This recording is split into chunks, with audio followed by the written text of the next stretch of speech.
Hello, everyone. My name is Rebecca Mickelson, and this is my response to Week 3's discussion on the CSOE lesson plan template. Although I am quite new to teaching, I have had a chance to look at a lot of different lesson plans, and they differ greatly from the one provided by the CSOE. Their template, first of all, is a lot lengthier than the ones that I'm used to seeing. That first and foremost is what I noticed right away. I have had a chance to look at a lot of different kinds of lesson plans, varying from grade to grade and subject to subject.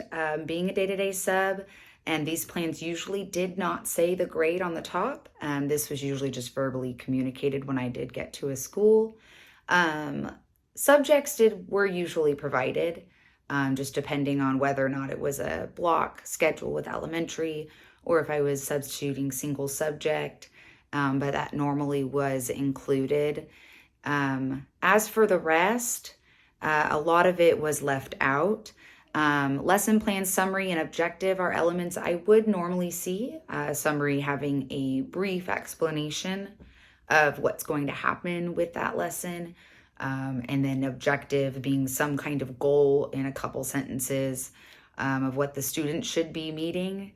However, the objectives I am used to seeing did include elements that the CSOE actually recommends against. For example, phrasing goals such as students should be able to know or students should be able to understand.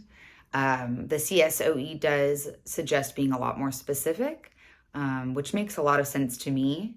I do think this might be something that might be challenging for me, but I'll get to that. Another big difference I saw right away was it's really rare that lesson plans that I saw addressed how theory was going to be applied. That's not something I typically saw, as well as ISTE state or Common Core standards being addressed. How exactly that was happening is not usually included in lessons I have been provided with. It is obvious to me that they should be. However, this is just something I'm not used to seeing.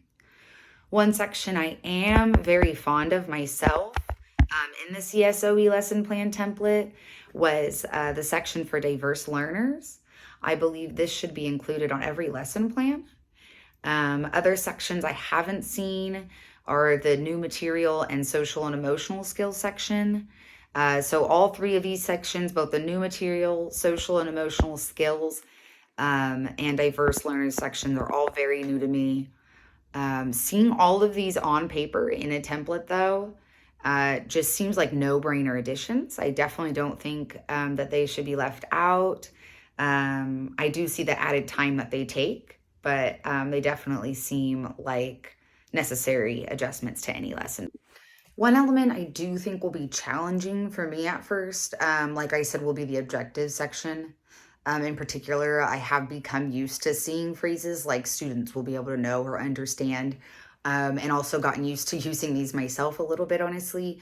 I know it'll take a lot of good research of writing good educational learning objectives, just as suggested by the CSOE, as well as a lot of practice to get the hang of this element and really be able to nail the objective section of lesson planning. I believe the second one I would be really nervous about myself would be being able to address what TPEs are being addressed in the lesson, and how they're being addressed in the lesson for the students. I do have a pretty good understanding of them myself, but just being able to apply them to lessons accurately and efficiently is something that I think will be challenging at first.